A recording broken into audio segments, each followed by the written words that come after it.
Selamat datang para narasumber yang saya hormati. Assalamualaikum warahmatullahi wabarakatuh. Salam sejahtera. Terima kasih sudah Waalaikumsalam, salam sejahtera juga. Terima kasih sudah berkenan menghadiri FGD yang diadakan oleh Kontan dengan tajuk Pelayanan Rumah Sakit Pasca Pandemi Melandai. Perkenalkan, saya Desmond Saragi, mewakili Kontan yang akan menjadi moderator pada FGD kali ini. Masih melekat betul di ingatan kita bagaimana kesulitannya rumah sakit di Indonesia untuk memenuhi kebutuhan masyarakat terhadap fasilitas kesehatan pada pertengahan tahun ini. Saat itu, sebagian besar fasilitas kesehatan diprioritaskan untuk pasien COVID-19 yang grafiknya meningkat tajam. Hal tersebut membuat masyarakat yang tidak terjangkit COVID mengalami kesulitan untuk akses ke fasilitas kesehatan. Namun setelah menghadapi gelombang COVID pada bulan Juni-Juli 2021 lalu, kini tingkat bed occupancy rate terus mengalami penurunan dan fasilitas-fasilitas kesehatan terlihat lebih lenggang. Lalu bagaimanakah wajah layanan fasilitas kesehatan kita saat ini? Untuk menjawab hal tersebut telah bergabung bersama kami dua orang narasumber. Yang pertama adalah Dr. Harja, selaku dokter Poliklinik Kompas Gramedia. Halo Dr. Harja. Halo, selamat siang semua. Siang Dr. Harja, gimana nih? Keadaannya sehat sekali nih nampaknya nih ya Dr. Harja. Berkat teman-teman semua juga kan, kita juga tetap sehat lah, saling jaga. Mungkin buat penonton yang di sini belum tahu Dokter Harja ini mungkin prakteknya di mana aja dok, bisa di-sharing dok? Oke, jadi saya sekarang ini hanya memegang Poliklinik Gramedia. Sebelumnya saya, kalau ceritain cukup lama ya. Jadi awal-awalnya saya bertugas, begitu saya selesai bertugas, saya bertugas di puskesmas selama kurang lebih 8 tahun di Cengkareng ya. Lalu setelah itu saya masuk rumah sakit. Di rumah sakit saya kebetulan baru masuk rumah sakit Singkaroles, lalu saya diminta untuk bantu di ICU. Di ICU rumah sakit Karoles. Jadi saya mendapat pelatihan, selesai di situ lalu saya mulai terjun di ICU. Kurang lebih hampir sampai 18 tahun saya di ICU. Setelah itu sementara saya masih di ICU, saya masih sempat double job. Jadi siangnya, sorenya saya ke klinik Kompas. Waktu itu diminta untuk bantu menggantikan teman sebenarnya awal-awalnya. Ya. Jadi dari tahun 2000-an, 2002, 2001, 2002 gitu, saya membantu di klinik Kompas hanya sebagai pengganti, ya, pengganti dokter yang berhalangan. Lalu begitu dokter yang di klinik Kompas resign, saya melanjutkan, diminta untuk meneruskan di klinik Kompas sampai sekarang. Jadi awal-awalnya saya cuma hanya menggantikan pada sore hari. Begitu saya selesai dari Karoles, saya diminta untuk langsung menggantikan terus dari pagi sampai sore sampai sekarang. Jadi dari tahun 2003 kurang lebih sampai sekarang, syukur-syukur masih dipercaya sama Kompas untuk melayani teman-teman karyawan sekalian di klinik Kompas. Begitulah. Sekarang ini saya dibantu dengan 2 tim dokter yang lain. Di bawah saya ada 2 orang, Dokter Susanti sama Dokter Fiona. Ya. Itulah kira-kira kerjaan kita. Gitu. Jam terbangnya udah melanglang buana nih ya dok ya. Sedikit Mas Desmond. Yang kedua ada Ibu Desi Inggemaris selaku karyawan RS Hermina. Halo Ibu Desi. Hai, apa kabar Mas? Gimana Mbak Desi ini? Selalu kalau Zoom meeting sama Mbak Desi ini selalu di rumah sakit dengan pakaian hijau. Benar. Gimana nih sekarang rumah sakit? Apakah lebih lenggang kah? Apakah malah makin? Sebenarnya sih kalau kebetulan di sini masih sama aja ya Mas. Tapi memang sepi di COVID, layanan umumnya tetap berjalan. Seperti itu. Jadi tetap ya kerja juga ya, nggak ada ini malah ya. Banyak banget sekarang tindakan. Kita langsung masuk aja mungkin ke pertanyaan pertama. Jadi kan seiring dengan angka kasus penurunan COVID-19 yang terus melandai, angka keterisian rumah sakit atau bed occupancy rate-nya juga ikut menurun. Nah, sebenarnya kita pengen tahu nih, gambaran sekarang tuh fasilitas kesehatan itu pasca melandainya COVID itu seperti apa sih? Mungkin dari Mbak Desi dulu kali ya, yang memang di rumah sakit ya. Ya, baik dok. Terima kasih. Maaf Mbak Desi. Mbak Desi sekarang tugasnya di mana? Di perawatnya di mana gitu? Saya perawat cath lab, dokter. Oh, wis. Ini mainannya di itu terus dong. Itu dong di ICU terus juga di ini ya di poli jantung ya. Kebetulan saya nggak di polinya dok, tapi di jantung, tapi berhubungan juga dengan jadi bantu cath lab ya? Ya. Wah, hebat nih. Oke, silakan. Maaf, tadi kepotong sedikit. Gak apa-apa dok. Gimana Mbak Desi? Iya, seperti tadi di awal dibilang, bukan berarti COVID nggak ada, terus melayani rumah sakit ya, tetap melayani orang-orang sakit, kita memberikan pelayanan kepada orang sakit. Kayak yang tadi tetap COVID-nya memang sudah turun, alhamdulillah, itu alhamdulillah banget.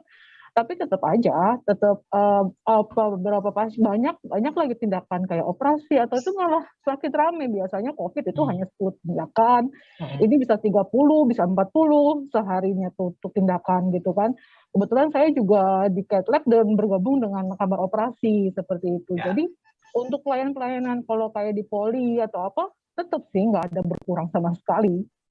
Kalau mungkin kan Mbak Desi ini kan juga turun tangan ya waktu ada COVID juga turun tangan. Mungkin bisa digambarkan sedikit sehektik apa sih rumah sakit saat itu? Kalau itu sungguh-sungguh hanya membedakannya waktu zaman masih COVID-nya itu banyak, kita benar-benar pakai APD yang level 3.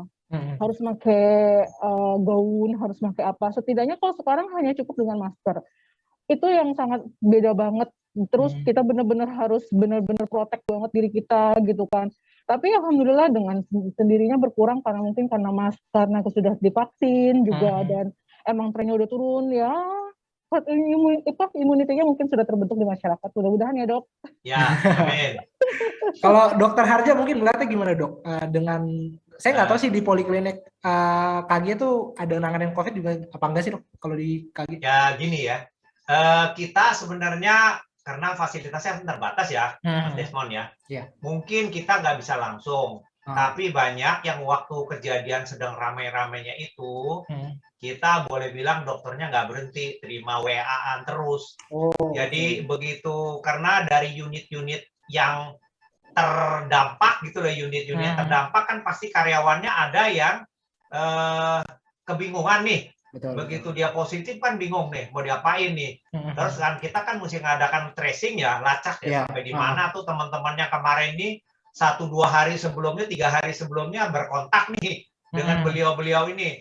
Kan pusing juga tuh HR-nya, jadi mencari-cari 3 hari yang lalu dia kemana, 2 hari yang lalu di mana, 1 hari yang lalu di mana, hari ini terakhir positif udah nggak masuk gitu ya, jadi keluarganya di mana gitu. Nah jadi sempatlah kita WA-WA-an waktu itu, jadi tentu kan kita juga nggak boleh langsung ketemu ya, dengan adanya hasil data yang positif begitu, tentu kita memberikan masukan-masukan kepada HR, mesti bagaimana kita jalani orang yang mendapatkan kasus positif, tentu kita sesuai dengan prosedur yang sudah dibuat kebijaksanaan dari dinas, dari Kemenkes gitu, kita ikuti selalu. Waktu itu sih memang betul-betul luar biasa. Jadi satu hari bisa 5-6 kasus yang kita ketemu, yang kita harus bicarakan, yang harus kita arahkan, dan kita juga kebingungan waktu itu sampai mencari rumah sakit karena nggak ada. Jadi kita juga sempat kontak sana, kontak sini untuk mencari koneksi-koneksi supaya bisa masuk ke rumah sakit pada kasus-kasus yang berat. Nah, itu yang terjadi pada tahun-tahun 2021 ya, bulan-bulan Juni ya, Mei, Juni, Juli, itu waduh, itu luar biasa. Saya bisa kebayang ya. Rumah sakit saya bisa kebayang itu. Iya, Dok, ya. Di IGD aja. Waduh. Teman saya aja juga kalau saya kontak di rumah sakit Carlos, saya tanya, "Aduh, dokter, jangan nanya dulu deh." Ada tempat apa ada enggaknya. Sekarang saya cuma bilang saya bisa masukin ke UGD nggak gitu kalau kasus yang berat. Masalahnya gitu doang. Karena begini, saya juga bingung, saya bilang nyari tempat-tempat lain, orangnya udah sesek di rumah, masa kita diam? Kan logikanya nggak bisa ya. Jadi mau nggak mau harus ke rumah sakit gitu loh. Cuman, nah mereka kebingungan juga, ya udah kalau mau dokter ngantri dulu katanya di IGD-nya. Ya sudah, saya bilang apa boleh buat, kalau memang terpaksa, ya gitulah kejadian-kejadian begitu. Saya kira Mbak Desi pasti ngalamin itu, dan Mbak Desi nggak di cath lab lagi, saya kira dia udah di IGD aja itu. Cath lab-nya mungkin kurang ya Mbak Desi ya, karena waktu saat-saat seperti itu orang udah nggak mikirin jantungnya, orang mikirin seseknya gitu loh. Di UGD orang sesek nih, UGD perawatnya setengah mati kan, berarti 1 bulan selesai, 1 lagi datang, 1 bulan selesai, 1 lagi datang.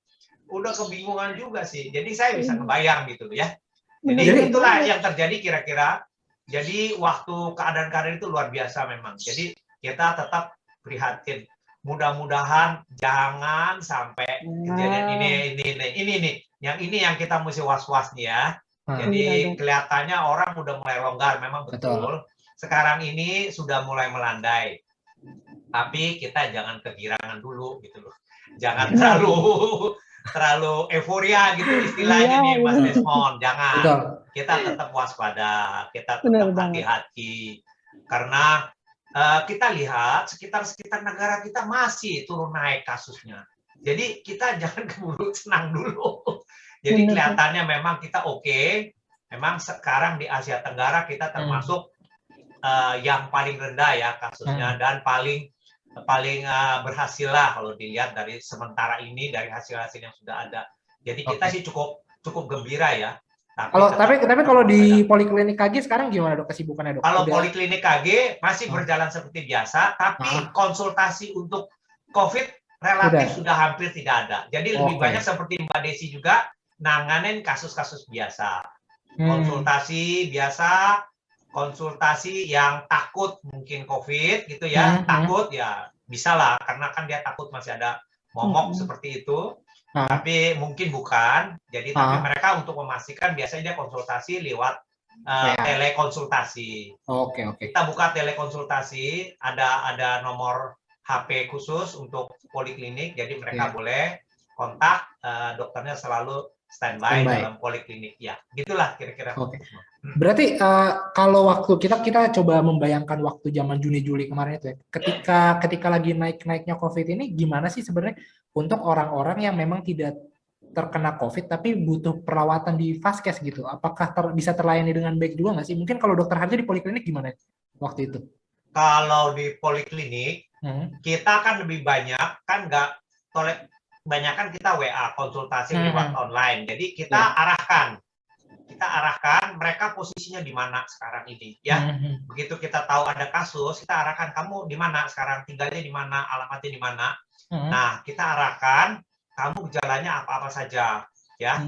Yang tentu mereka bilang saya kondisinya contohnya nih salah satu kondisinya saya nggak masalah sih dok, masih oke. Saya hanya anget-anget sedikit, tidak sesek, tidak apa, tapi saya COVID-nya positif. Nah, jadi kita pertama-tama kita harus anjurkan mereka harus isolasi dulu mandiri, termasuk keluarganya, tolong diperiksakan juga semua hasilnya seperti apa. Lalu kalau mereka butuh obat, kita akan menyiapkan obat dan memintakan HR yang bersangkutan untuk mengirim ke yang bersangkutan. Karena yang lebih tahu tempat lokasi HR-nya.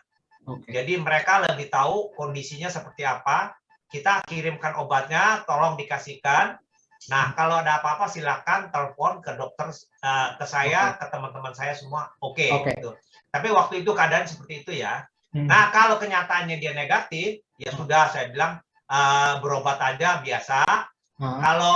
Kalau mau perlu obat, kita bisa buatkan resep, lalu nanti dibelikan secara online lewat Halodoc atau Lifepack. Karena pemikiran kita itu bisa langsung dikirimkan ke yang bersangkutan. Tapi nggak mesti ke poli berarti dok ya? Nggak selalu. Chat aja. Nggak selalu. Kita lihat case by case ya, Mas Desmond. Jadi kalau memang kita anggap bahwa orang itu memang memerlukan kita periksa, contohnya dia tensinya tinggi itu apa? Tentu kita minta ke poli, atau gulanya tinggi tentu kita minta untuk pemeriksaan. Tapi kalau seandainya cuman saya tidak dapat, dan kebanyakan karyawan kami kan sudah mempunyai data-data medical record di kita. Jadi kita dengan membuka, kita bisa cari tahu orang ini sebelumnya punya riwayat sakit apa, lebih memudahkan gitu loh, karena udah terrecord semua. Jadi hampir semua lah, kecuali kalau yang baru-baru ya. Kalau yang semua pernah ke klinik, semua punya record-nya dan itu terdata di kita. Jadi kita tinggal membuka, kita bisa lihat kasus-kasus sebelumnya apa saja dia. Gitu. Nah, kalau dia rutin saja, kita biasanya memberikan obat-obat rutin. Dan obat itu sudah pernah dikonsumsi sama beliau. Jadi relatif lebih aman gitu. Kita memberikan obat-obat yang kecuali kalau COVID ya. COVID tentu kita akan memberikan obat Jadi intinya ekstra. di poliklinik ini mau COVID nggak COVID tetap terlayani dengan baik ya, karena dengan telemedicine-nya juga bisa pengiriman obat dan bisa juga datang langsung ke poli. Nah, kalau rumah sakit gimana nih Mbak Desi? Kan banyak nih orang yang kayaknya nggak COVID nih, tapi karena lagi ramainya COVID, apakah terlayani juga nih akhirnya waktu kemarin? Ya alhamdulillah tetap dilayani Mas. Dan kami pun di sini membedakan. Waktu zaman dulu tuh Pak, Mas yang masih zaman COVID-nya tinggi-tinggi membedakan poli ISPA dan poli umum. Seperti itu. Kalau udah ada keluhan batuk pilek, dia ada demam, diarahkan ke poli ISPA. Dan kalau misalnya memang dia tidak ada keluhan tersebut, bisa ke poli umum, ke poliklinik umum. Kemudian yang kayak tadi kayak dokter Hanja juga, kita juga tetap menyediakan telemedicine. Itu misalnya keluhan dia takutin kan namanya parno ya orangnya, ini gitu kan. Ngapain sih ke rumah sakit? Udah banyak COVID, nanti malah udah kita sakit, malah nambah sakit lagi gitu kan. Begitu. Biasanya mereka melalui telemedicine, nanti dari pihak farmasi kami akan mengirim obat yang langsung, seperti itu sih Mas. Oke, jadi sebenarnya tetap terlayani kayak biasa aja, cuma mungkin beda step-stepnya aja ya. Hanya kayak gitu ya langkah-langkahnya. Iya, pastinya. Nah, kalau ngomongin kondisi sekarang ini kan dengan bornya udah turun dan kayaknya COVID juga udah mulai melandai. Sekarang tuh gimana sih kalau misalkan orang awam nih pengen ke rumah sakit, apakah ada perbedaannya, Mbak Desi nih, SOP-nya gimana? Kalau walaupun COVID sudah melandai ya, tetap aja kita tetap memperlakukan prokes itu sendiri. Kayak misalnya pasien-pasien kita sekarang di kami pun ada beberapa pasien-pasien yang berobat ke IGD ada dua bagian, ada dua IGD COVID dengan COVID seperti itu. Jadi masuk di situ. Kalau misalnya memang dia udah punya bekal nih, nggak ada udah PCR-nya udah negatif, dia punya bekal, dia langsung bisa ke non-COVID. Tapi kalau misalnya masih abu-abu, dia diarahkan ke yang COVID. Tapi pun kita tidak langsung dijadikan satu seperti itu. Gitu. Jadi setiap orang yang sakit tuh wajib PCR dan antigen gitu apa enggak sih? No, kalau dia berobat ke IGD, tapi kalau dia berobat ke poli, tadi itu yang sama aja dari sekarang juga tetap dipisahkan. Dia ada keluhan apa di sana? Kalau ISPA tetap kita sekarang tuh bikin poli ISPA. Oke. Ada sendiri ya dikhususin ya sekarang ya berarti. Iya. Nah kalau misalkan ngejenguk gitu boleh nggak sih dok? Tetap belum boleh. Belum boleh. Jadi nggak boleh dijagain. Jadi di sini misalnya pasien dirawat harus ada wajib atau orang menunggu. Penunggunya itu pun disyaratkan harus periksa antigen. Maksimum itu paling minimal tuh antigen harus udah ada terlampir di kita ceknya. Seperti itu. Jadi kalau udah ada antigen juga nggak boleh keluar lagi kali ya dari rumah sakit ya? Di rumah sakit terus kali ya? Kan kadang kan juga kan pergantian ya yang nunggunya kan. Iya, nah, benar. Yang gantian itu juga harus ada terlampir antigennya, mau nggak mau dia juga di rumah sakit. Iya benar. Iya. Jadi lebih mahal ya berobat ya sekarang ya. Jadi bolak-balik mesti antigen terus ya, Mbak Desi ya. Iya dok, makanya itu kita namanya juga jaga-jaga lah ya, jangan sampai lah nanti malah meroket lagi, udah melandai, udah seneng-seneng, alhamdulillah kita melandai, jangan sampai nanti meroket lagi lah, jangan sampai. Sekalipun nanti ada yang ketiga, katanya ada bilang ketiga, mudah-mudahan lah gejalanya ringan ya dok. Semoga lah kita nggak kena, walaupun saya dulu juga mantan sih sebenarnya. Itu rata-rata tuh Mbak Desi. Iya dok. Saking ngerayanin orang demikian banyak, bagaimana kita suka kadang-kadang ngelupa ya tangan apa segala macam, udah saking kelamaan tuh masker ya kan, baju, ya kan, kadang-kadang kita lupa kepengen ke toilet umpamanya ya kan, waduh buru-buru cuci tangan kan pengen, ya lah lupa lah kadang-kadang, waduh pegang muka sebentar ngebersihin muka, aduh lupa lah. Iya, refleks kadang-kadang ada yang aduh mesti digaruk apa segala macam, gatel kan susah juga gitu. Saya bisa ngebayang tuh kayak gitu tuh. Udah gitu seharian lagi pakai APD, aduh. Panas banget itu pasti dok ya. Tradisional. Pakai masker aja kita udah kelamaan aja udah, aduh rasanya pengap. Kalau di poli gimana dok? Prokesnya dok sekarang dok? Setelah melandai dok? Kalau kita sih dari dulu, kalau saya sih selalu minta teman-teman saya selalu kalau lagi praktek, kita harus pakai baju. Pakai masker itu minimal, pakai topi ya, itu kita wajib. Meskipun meskipun kita udah pakai standar, pakai penghalang, pakai segala macam untuk jaga, dan usahakan tidak ketemu, kalau bisa telekonferensi dulu, telekonsultasi dulu. Tapi kan ada kalanya mesti ketemu juga. Nah, yang ketemu ini kita batasi dan kita pakai jam. Jadi supaya tidak, jadi kita sebisa mungkin saya minta mereka daftar dulu lewat online. Supaya nanti kita susun jadwal siapa yang mau datang, kita memberi waktu 15 menit supaya mereka jadi waktunya datangnya tidak berbarengan dan tidak ngumpul di tempat ruangan tunggu. Lalu nanti mereka masuk setelah selesai, nah obatnya nanti boleh diambil atau nanti dikirim ke yang bersangkutan di HR. Ya, jadi ini nanti terserah. Tapi tetap kita jalankan seperti itu. Semua dokternya harus memakai APD ringkas yang nggak level 3 ya. Saya kira kita cuma cukup pakai masker, pakai topi, pakai baju APD yang bisa dicuci, Mbak Desi. Kita beli yang model seperti jas hujan gitu loh modelnya. Jadi, nah habis pakai kita minta dicuci. Jadi digantung, kita bergantian kan setiap hari. Jadi kita harapkan besok dipakai tuh sudah bersih lagi gitu loh. Jadi semua masing-masing saya belikan, setiap orang, staff semua termasuk perawat semua ada 1-2 setel. Jadi bisa bergantian. Mereka pakai selalu, kalau masker sih oke lah, itu pasti kita ganti. Tapi kalau topi juga kita beri yang model-model yang bisa dicuci, rendam, digantung gitu loh. Kalau enggak kan, waduh, nanti saya polikliniknya bisa di-track-track, pengeluarannya besar banget. Kalau rumah sakit masih dibebankan sama si sakit ya Mbak Desi ya. Tapi kalau ini dibebankan karyawan kan bisa, waduh, ngomel-ngomel nanti karyawannya. Betul. Aduh dokter, saya mahal bener jadi berobat ke poli ya katanya.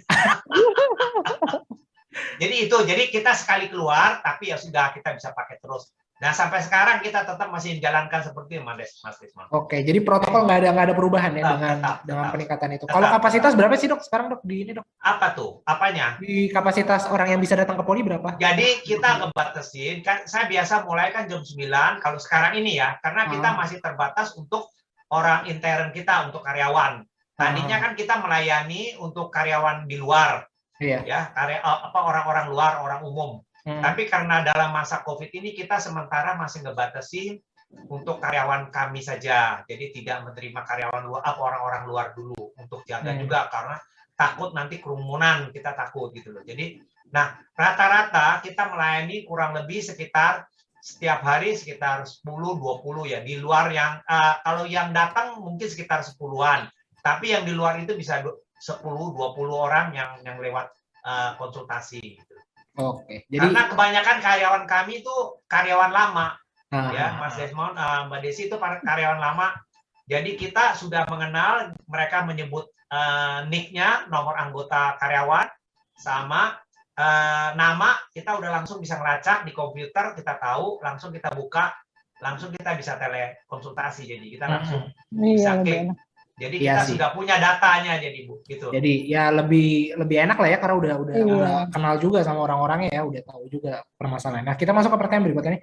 Berdasarkan panduan teknis pelayanan rumah sakit pada masa adaptasi kebiasaan baru yang dikeluarkan oleh Kemenkes, di setiap RS harus melakukan pembagian zona risiko penularan COVID-19 di rumah sakit.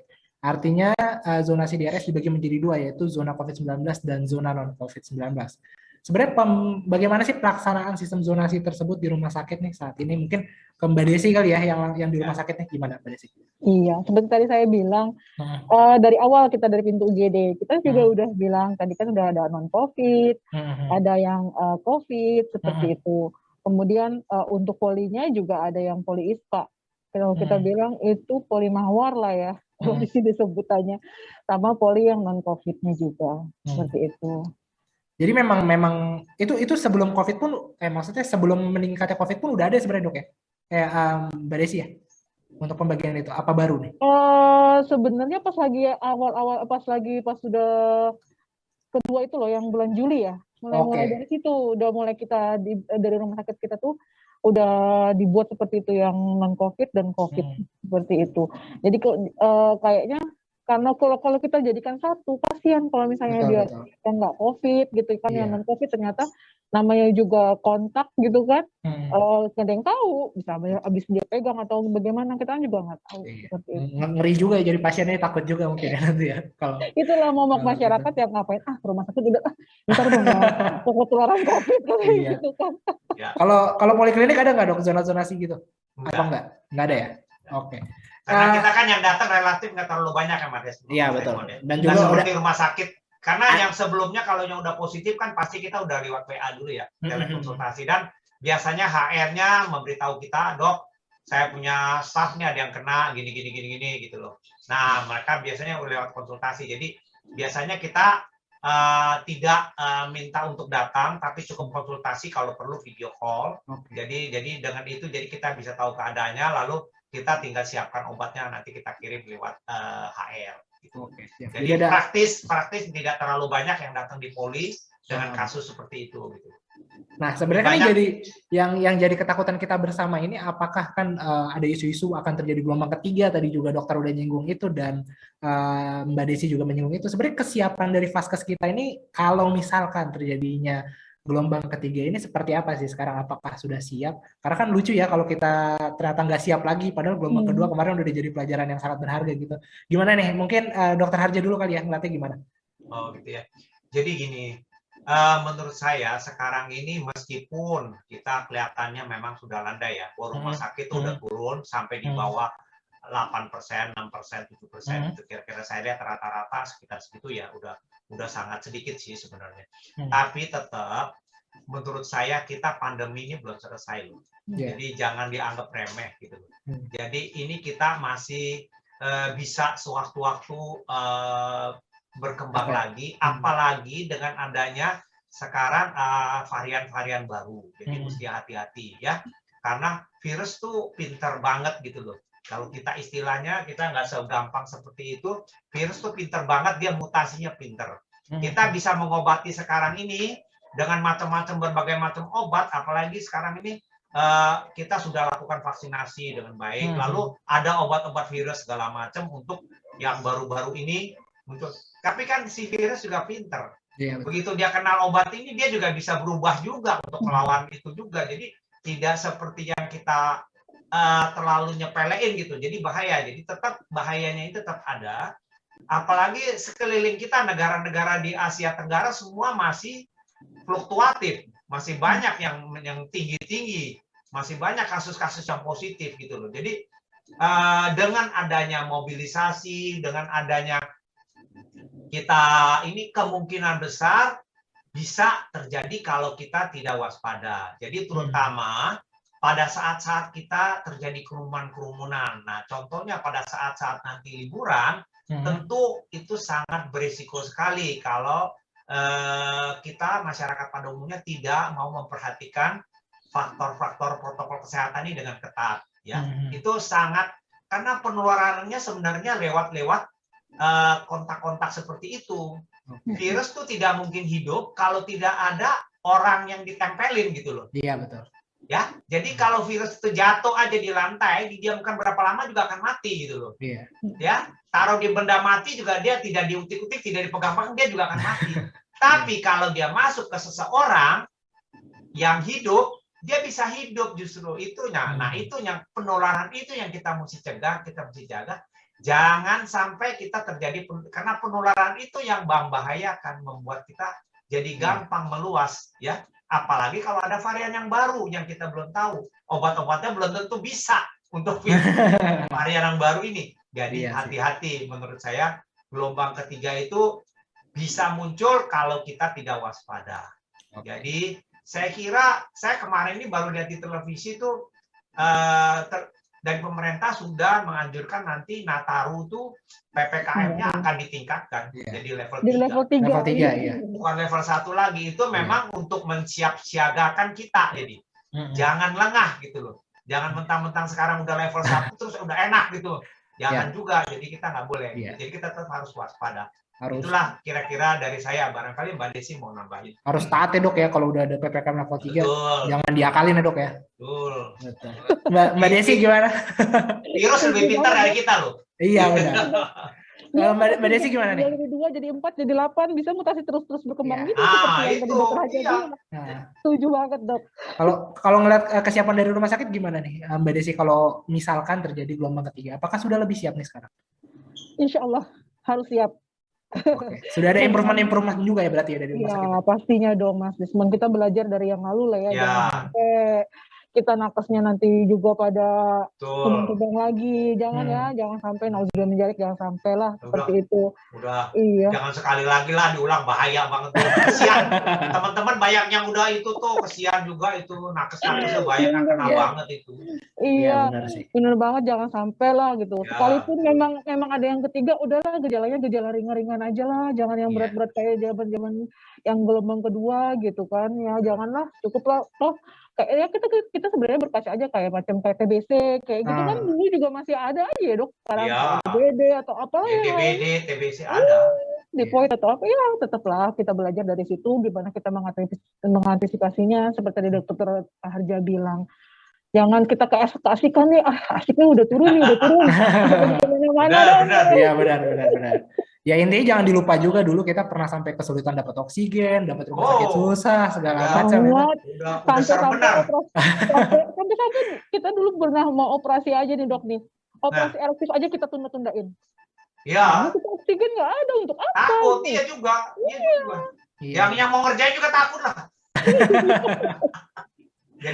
Jadi penting juga saya kira Mas Desmond vaksinasi tuh biar cepet-cepet pada lengkap semua karena sampai sekarang ini masih belum mencapai target loh, masih jauh. Baru berapa yang baru vaksinasi pertama tuh baru 50% ya. Yang kedua baru 30-an 40, nggak tahu udah mencapai belum. Karena kalau dengan herd immunity saya rasa kita lebih cukup bisa terkendali ya. Kalau sampai terjadi gelombang-gelombang ketiga gitu. Jadi itu juga salah satu pencegahan yang kita harus lakukan itu. Jadi harus target vaksinasi harus tercapai secepat mungkin. Jadi supaya semua kalau bisa masyarakat kita semua sudah tervaksinasi lengkap. Itu yang penting sebenarnya. Iya. Jadi memang intinya perlu ya prokes jangan longgar lah meskipun udah mulai melandai COVID juga tetap harus diingat lah ya dulu kita pernah mengalami kasus yang cukup parah ya. Jangan sampai terulang lagi, tetap jaga prokesnya, patuhi aturan-aturan yang diciptakan oleh pemerintah juga dan juga tetap jaga kesehatan bersama dengan pola hidup sehat tentunya ya. Oke, terima kasih Dokter Harja, terima kasih Mbak Desi atas waktunya sangat luar biasa.